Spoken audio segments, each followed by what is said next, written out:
인터뷰 뉴진수.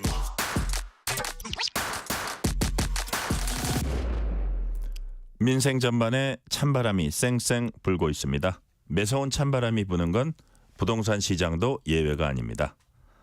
거래는 확 줄었고 대출받기는 하늘의 별 따기란 얘기도 있습니다. 늘렸다는 공급은 체감되지 않고 있습니다. 2025년 부동산 시장 전망해보는 시간 마련했습니다.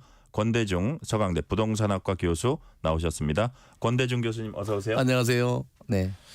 자, 그냥 단도직입적으로 여쭤봅니다. 올해 부동산 시장 전망 예. 밝습니까? 어둡습니까? 어둡습니다. 어두워요. 네. 우선은 지난해 9월달에 스트레스 DSI라고 네.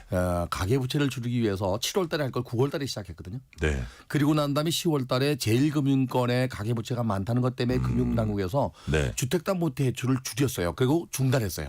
여기에 전세금 대출까지 중단했습니다. 그렇게 이제 거래가 위축되면서 시장이 안 좋은 상황에서 12월 3일 날 계엄이 나왔잖아요. 그래. 이 정치적 불안이 결국에는 환율 급등으로 이어지고 환율 급등으로 이어지게 되면 고금리와 환율 급등이면 부동산 시장에서는요 건물을 새로 짓기도 어려워요. 대출도 안 되고 PF도 안 되고 네. 여기에 내수 경제까지 어렵잖아요. 내수 경제가 어려우면 먹고 살기 어려워지거든요.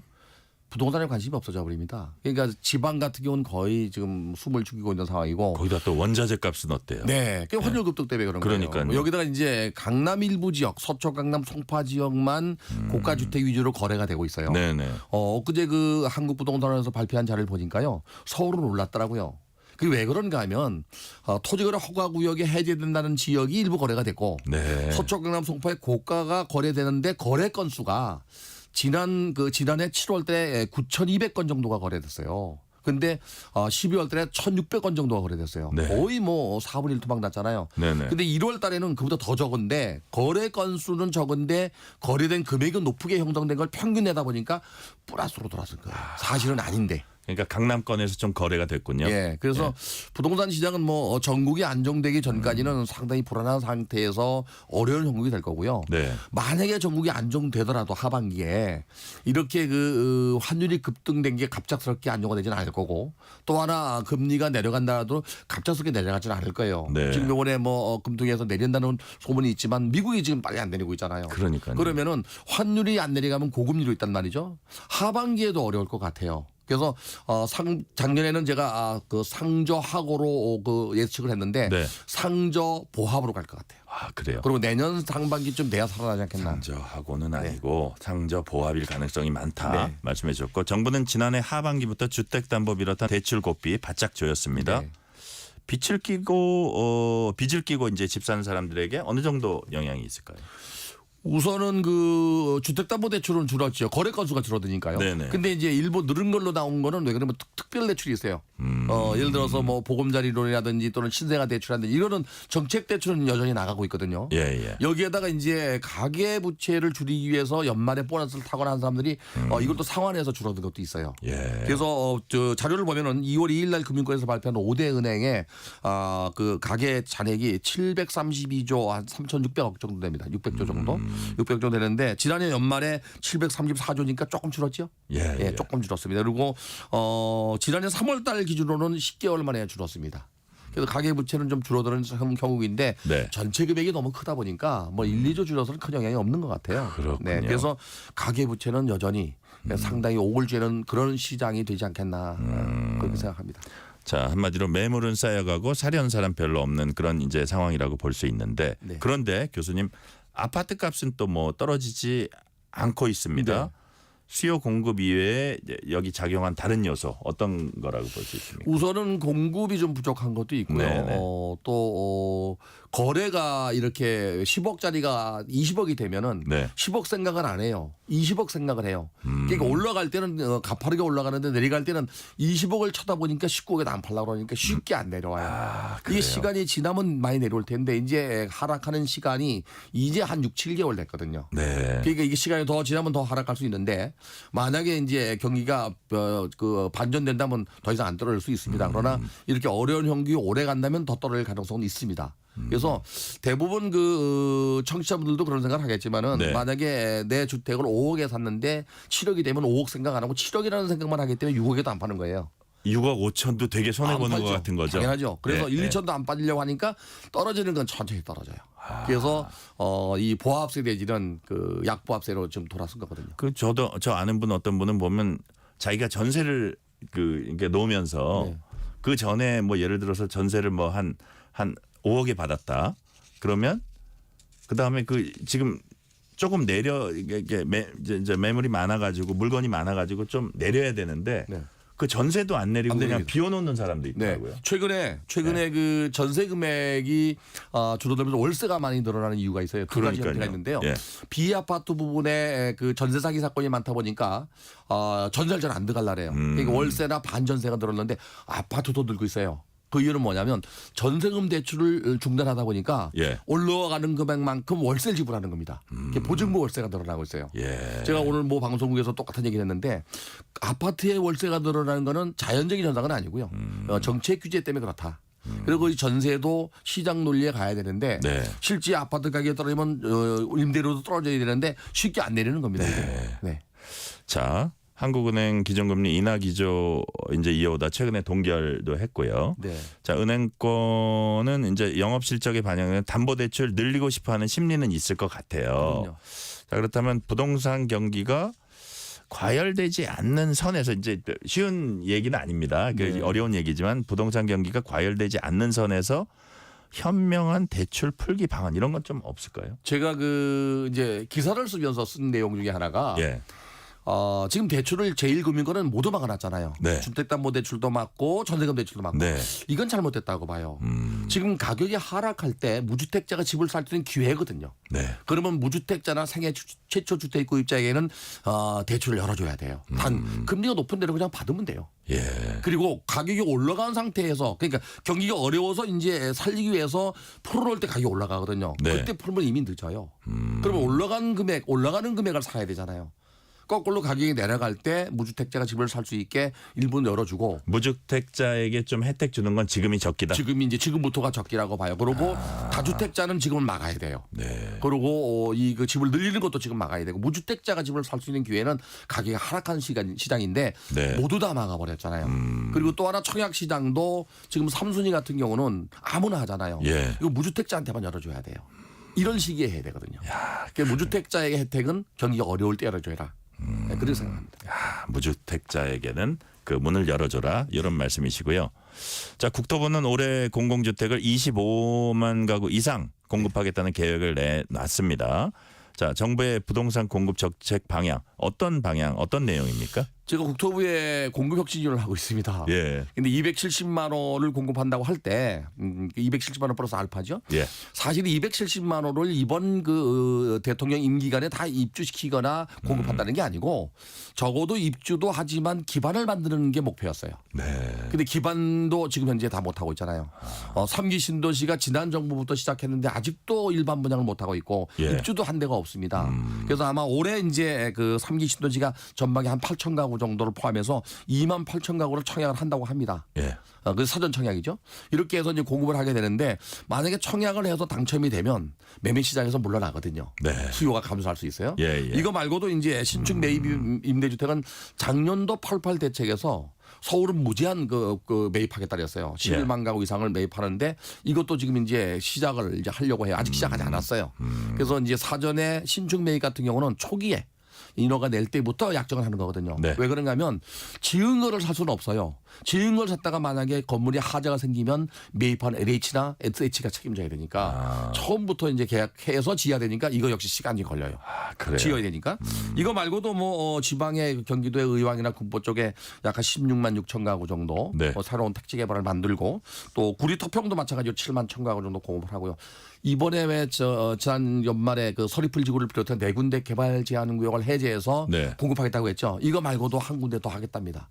그런데 이제 계속적으로 공급은 늘리는 거. 지금 현재 뭐 박상호 장관이나 네. 또는 뭐 그 지르난 차관이 270만 원을 공급하는 기반은 계속 만들겠다고 얘기를 하고 있기 때문에 기반은 계속 만들 것 같아요. 근데 이게 이제 시적절하게 입주해야 되는데 그게 아닙니다. 그러니까요. 네. 그 기반은 만드는데 시적절 입주가 과연 될지가 불투명한 그런 소지가 있기 때문에 당장은 주택 공급 부족 현상이랄까 이런 건 나타날 수 있다. 뭐 그렇게 보시는 그렇죠. 거죠. 올해 서울에 예를 들면 서울의 입주 물량이 부동산 114가 발표한 자를 보면요. 네. 약 한 그 4만 8천 가구 정도 입주 물량이 들어오는데 내년에는 3분의 1 정도 줄어요. 근데 이걸 빨리 발빠르게 비아파트 부분을 공급하면 채울 수가 있거든요. 네. 그래서 정부가 이제 88 대책을 내놓으면서 비아파트 부분 활성화 대책을 내놨는데 이거 역시 아직 시행을 다 못하고 있습니다. 자, 건설과 부동산 경기 침체 여파도 날로 이제 심각해진다는 평가가 나옵니다. 정부 허가를 받고도 착공 못한 경우 실제로 많습니까? 많아요. 예. 인허가는 받았는데 착공을 못하면요. 인허가 기간은 1년밖에 연장이 안 되거든요. 아, 그래요? 2년 동안인데 그 이유가 당장 건설 PF가 안 됩니다. 네. PF를 막 놓다 보니까 그런데 PF가 작년도 6월달 기준으로 네. 132조 정도 된다래요. 근데 그 건설산업연구원에서 발표한 자를 보니까요, 202조 6천억이나 돼요. 근데 이제 유동화 증권을 발행한 거 있거든요. 예. 자금을 조달하는 방법은 제1금융권이든 제2금융권이든 금융가에서 차입하는 게 있고, 네. 또 이 가지고 있는 부동산을 미래 현금으로 바꿔서 유동화 증권을 발행하는 게 있어요. 이걸 합치면 202조 6천억인데 네. 아직도 정부가 이걸 다 안정화시키지 못하고 있거든요. 그래서 이렇게 이제 PF가 많다 보니까 지금 현재 제1금융권에서는 PF 대출이 안 되는 걸로 알고 있어요. 네. 여기다가 주택도시보증공사가 보증을 쓰는 게 있어요. PF 보증을 쓰는 것도 거의 지금 안 되고 있고 지방 같은 경우는 거의 안 되잖아요. 지금 미분양이 많아서. 네네. 근데 서울도 역시 지금 안 되고 있어요. 그러다 보니까 공급량의 차질이 인허가는 받았는데 착공 못하는 거예요. 이런 현상이 벌어지고 있습니다. 여기에 정비 사업 같은 경우는요. 네. 건축비가 올라갔잖아요. 그러니까요. 조합하고 다툼이 생기니까 또 못 가는 거예요. 이래저래 네. 어렵습니다. 정책을 효율적으로 추진하기 위해서 이제 부동산 관련 입법이 병행돼야 될 텐데 네. 지금 정치권에서 각별히 이 법안은 신경 써야 된다 할 법안 어떤 게 있습니까? 우선은 도심지의 주택 공급을 늘리기 위해서는 지난번 그 작년에 발의했던 재건축 재개발 특별법이 있어요. 예. 이거 좀 통과가 안 된 상태고요. 이거 말고도 뭐 소득세법 개정이나 종합부동산세법 개정, 그다음에 재건축 초과이익 환수제가 변경했는데도 불구하고 원자재 값이 올라가 갖고 그 재건축하는 사람들이 지금 어려움을 겪고 있어서 예, 정부가 예. 이걸 폐지하려고 했거든요. 이것도 지금 안 돼 있고요. 그다음에 임대차 입법도 폐지하는 쪽으로 가고 있는데 이것도 역시 안 됐고요. 이 탄핵 이전에 그 88 대책에서 나왔던 그 정책의 시행령이나 시행규칙 말고는 모법을 바꾸는 건 하나도 통과가 안 됐습니다. 아, 그래요. 네. 이게 지금 전국이 이렇게 여야가 다툴 게 아니라 다투는 건 다투는 거고 민생은 민생이니까 정말 이거는 좀 추진되어야 할 것 같아요. 정말 필요한 민생 법안 빨리 통과시켜야 된다는 말씀이시고요. 네. 얼어 죽어도 신축. 네. 줄임말 얼죽신. 신축 아파트 선호 현상 말하는데 주로 이제 뭐 젊은 층을 중심으로 더 선호한다고 해요. 얼죽신. 이런 얼죽신 현상 앞으로도 계속되고 또 아파트 가격에도 좀 영향을 미치는 측면이 있나요? 그렇죠. 네. 이제 그 두 가지 요인이 있습니다. 얼룩실을 원하는 이유는 지금 이제 서울 같은 경우는 서초, 강남, 송파, 용산이 예. 투기관리구의 투기지역으로 분양가 상한제가 적용돼요. 분양가 상한제를 받는 건 새 아파트잖아요. 네. 그러니까 새 아파트를 선호하는 게 있고 또 주택이라는 게 점점 고급화, 첨단화, 기능화로 가고 있어요. 그러면서 주택 문화가 바뀌고 있거든요. 예. 요새 젊은 사람들 트렌드에 맞는 거예요 이게. 예를 들어서 마침밥을 제공하는 아파트. 예. 그러다 보니까 이제 사골 아파트 원하는 거죠. 예전 아파트들은 기능도 떨어지고 물리적 노하우도 있는데다가 주변 지역도 슬럼화됐잖아요. 거기다 하나 더 있는 것 같아요. 기능도 떨어지고. 나중에 가격도 괜찮을 것 같아요. 그렇죠. 그죠? 네. 예. 그래서 그러니까 당장은 좀 비싸더라도. 네. 근데 저 같으면은 그 신축보다는 아, 그래요? 네, 한 20년 넘는 그 중고 아파트를 사서 리모델링해서 사는 거예요. 신축보다 워낙 싸니까. 예. 그리고 나중에 재건축이 되면 또 미래 가치가 있잖아요. 그거는 그런 지금보다도 더 미래 가치가 그렇죠. 있으니까. 어차피 재건축하려면 10년은 걸리거든요. 네. 5년 10년 내다보고 사는 거죠. 그래서 너무 얼죽심만 요구하는 거 아닌가. 그러니까 얼죽신 지금 새로운 트렌드라든지 새로운 그 생활 방식이라든지 뭐 아침밥도 주고 뭐 이런 여러 가지 그다음에 그 공동 어떤 뭐 스포츠 시설 이런 것도 잘 돼 있을 거예요. 주거 문화가 공유 문화로 바뀌고 있어요. 그러니까요. 그러니까 아파트 단지가 견자는 그 안에 카페도 있고 또 커뮤니티 센터가 미팅룸으로 바뀌고 예. 또 뭐 게스트하우스도 생기고. 근데 예전 아파트는 없잖아요. 그러니까요. 그러니까 점점 기능화되는 거예요. 그리고 점점 고급화되고 그걸 원하는 거죠. 그러니까 예를 들어서 젊은 부부 같은 경우 친구들 놀러 오게 하고 싶은데 집에 재우긴 뭐 하니까 네. 우리 게스트하우스 게스트하우스. 있어. 네. 아, 새로운 트렌드에 맞는다. 그러니까 하룻밤 자는 게 호텔은 뭐 몇십만 원 가는데 2만 원, 5만 원도 안 가거든요. 그러니까요. 네. 그러니까 젊은 층들이 더 이제 선호한다는 거고요. 네. 자, 교수님, 서울과 지역은 물론 서울 안에서도 아파트 가격 천차만별입니다. 아까도 예. 잠시 말씀하셨지만 이런 양극화 현상 우리 부동산 시장 전체라는 측면에서는 어떤 영향을 미치고 있습니까? 부정적인 영향이지만 앞으로 더 심화될 것 같아요. 아, 그래요? 왜 그런가 하면 이제 선호하는 지역들이 있잖아요. 강남으로 하듯이 또 지방선 서울로 하듯이 네. 그러니까 원정 투자가 있는 거예요. 이게 이제 예전에는 학구 문제였는데 지금은 학구 문제도 물론 있겠지만은 어떻게 보면은 이제 그 도시 기반 시설과 인프라가 잘 되어 있는 쪽으로 몰리는 거예요. 네. 그리고 강남이 포화가 됐는데 불구하고 더 이상 뭐 집을 질 땅이 없지만 새로운 재건축을 하게 되면 새로운 문화가 생겨버리는 거예요. 예.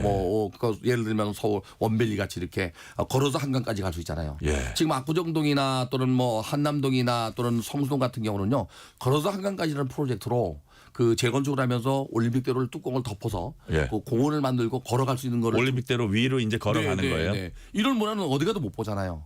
그러다 보니까 그런 계획만 가지고도 금방으로 가고 싶은 거예요. 그래서 그러다 보니까 이제 점점 더 양극화가 벌어지는 거예요. 지금 아무리 대출이 안 돼도 이 시장의 M2 시장의 그 M2는 유동성 자금은 많아요. 네. 그러니까 돈 있는 사람들은 현금 주고 몇십억짜리 사는 거거든요.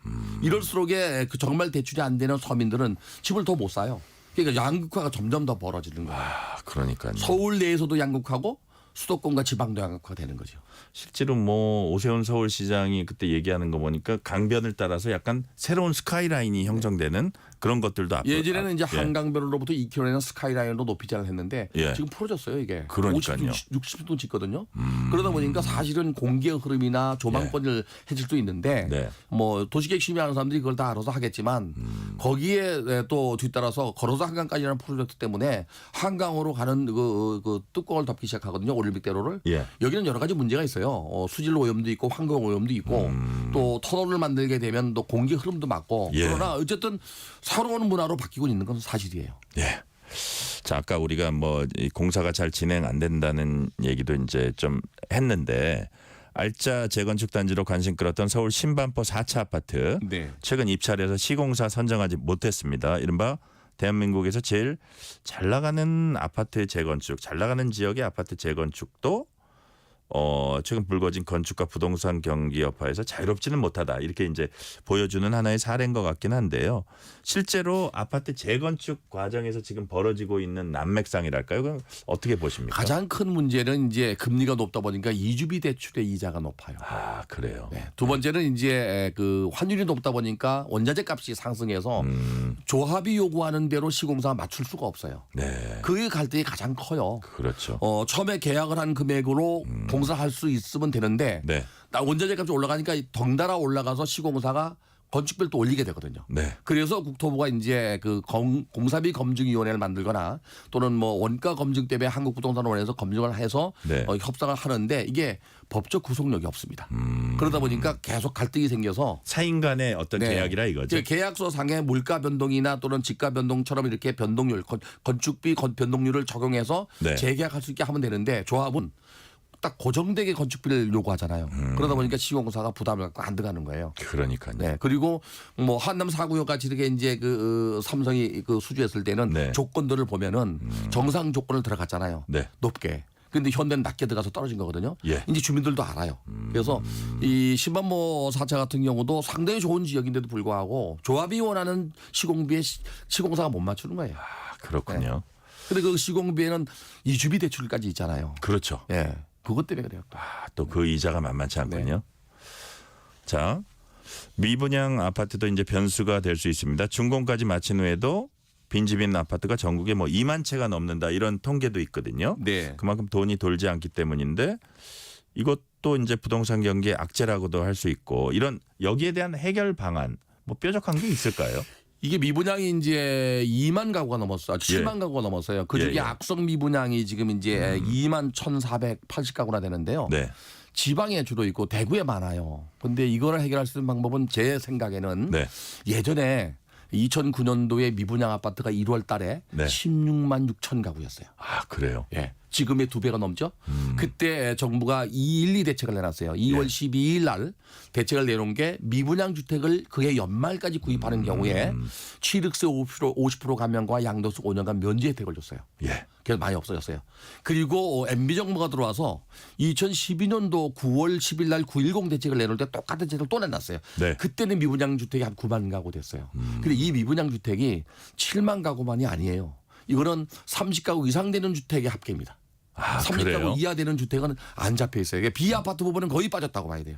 그러면 뭐 8만 가구, 9만 가구가 될 수 있는데 이제 지방 경제가 이렇게 어렵다면 네. 미분양이 쌓이게 되면 건설사가 PF 이자도 못 내고 또 원자재 값도 못 주고 인건비도 못 주니까 거의 디폴트 나고 문을 닫을 수밖에 없잖아요. 네. 이 숨통을 틔워주려면 지방의 미분양 주택을 좀 더 대책을 적극적으로 내놔야 돼요. 지금 정부가 내놓은 대책은 2가지입니다. 미분양 주택, 준공된 악성 미분양을 구입해서 리즈를 통해서 임대주택을 하게끔 만들어놨어요. 세제 네. 혜택을 주고 있어요. 예. 이거 다 매입 못합니다. 두 번째는 또 하나 이제 그 소멸 지역이나 인구 감소 지역. 도시 소멸 지역, 인구 감소 지역에서 미분양 주택을 85제곱미터 이하를 사는 경우에 네. 4억 원 이하일 경우에 주택수에 안 들어갑니다. 근데 미분양 주택이 소멸지구에 거의 없습니다. 예. 되게 광역시에 있어요. 예. 그래서 지방의 미분양 주택을 예전에 했던 정책들 한번 다시 되돌아보고 세제 혜택을 주거나 해서 좀 이렇게 그 분양이 될 수 있도록 좀 했어야 될 것 같아요. 네. 그러면 좀 건설사들도 좀 문 닫는 데가 적지 않겠나. 네. 자, 건설사나 건설 산업 부동산 시장 요 입장에서 이제 말씀해 주셨는데 이제 마지막 질문은 이제 아파트 소비자 입장, 네. 이제 입주민들 입장, 주민들 입장에서 자, 내 집 마련 이제 꿈꾸는 분들 가운데 상당수는 여전히 아파트에 관심이 많잖아요. 네. 자, 그렇다면 지금 말씀하신 부동산 경기 전망 토대로 볼 때 올해 만약에 내가 투자한다 그랬을 때 어떤 아파트에 투자하는 게 가장 큰 효과를 볼 수 있을까요? 저는 그 무주택자나 또는 젊은 그 2030이나 젊은 네. 사람 같으면요 무조건 그 공공택지로 가라고 하고 싶어요. 공공택지. 공공택지는 전부 분양가 상한제가 적용됩니다. 네. 그러니까 일반 아파트보다 낮잖아요. 예. 그리고 신혼부부 특공이나 또는 신생아 특공이나 또는 생애 최초 주택입법제에 혜택이 있어요. 예. 대출도 혜택이 있지만은 분양 우선주입니다. 이쪽으로 가라고 하고 싶고요. 나이가 드는 무주택자 같으면은 아까 제가 말씀드린 대로 네. 한 20년 넘은 아파트 내 경제 수준에 맞는 걸 사서 리모델링 살다가 미래에 재건축되는 걸 바라는 게 어떤가. 또 한 가지는 이제 그 88 대책에서 나온 것 중에 하나가 예. 금년도 6월 이후에 예. 60제곱미터 이하의 그 비아파트를 구입하는 경우 예. 수도권은 6억 원 이하, 지방은 3억 원 이하의 주택을 살 때 주택 수혜 안 들어갑니다. 아, 그래요? 이런 주택을 사면 나중에 청약 통장에 살아서 또 분양도 받을 수 있어요. 아, 그래요? 이거는 좀 이용할 만하죠. 60제곱미터 이하요? 네. 그러니까 25평형이라고 봐야 돼요. 네, 그런 그렇군요. 거는 이제 굉장히 좋은 대책인 것 같아요. 이 아파트의 활성화 대책 때문에 내놓은 건데 실제 시행은 6월부터 한다고 그래요. 네. 이렇게 주택을 구입하는 게 좋을 것 같습니다. 자, 우리 권대중 교수님 말씀을 들어보니까 크게 3가지. 공공택지를 노려라 1번이고 2번은 좀 나이 드신 분들 같은 경우는 20년 이상 된 아파트 이렇게 그 구입을 해서 좀 사시다가 뭐 리모델링해서 사시다가 그 조금 시간을 두고 재건축을 노려라. 마지막으로 주택수에 안 들어가는 60제곱미터 이하를 노려라. 그 세 마지막 한 가지 가지시네요. 내가 당부하고 싶은 거는 이제 네. 경매 물건이 많이 나오고 있어요. 네네. 경매 물건 위험합니다. 그래요? 그 전문가가 아니면은 들어가기 쉽지 않아서 섣불리 했다가 그러잖아요. 옛날에 왜 우리 전자제품에 순간의 선택이 10년을 좌우한다. 예. 부동산은 평생 좌우할 수 있어요. 그건 조심해야 될 것 같고요. 자, 경매에 너무 섣불리 뛰어들지 마라. 매물은 많이 나오지만 전문가하고 상의를 해야 되고요. 그러고 이제 급하다면 금매 물건은 괜찮을 것 같아요. 그래요. 네. 금매 물거리는 괜찮지만 경매를 그 경매 물건을 하려면 전문가와 상의하라는 말씀까지 오늘은 듣겠습니다. 지금까지 권대중 서강대 부동산학과 교수였습니다. 교수님 말씀 감사합니다. 감사합니다. 네. 퇴근길 당신과 함께 읽는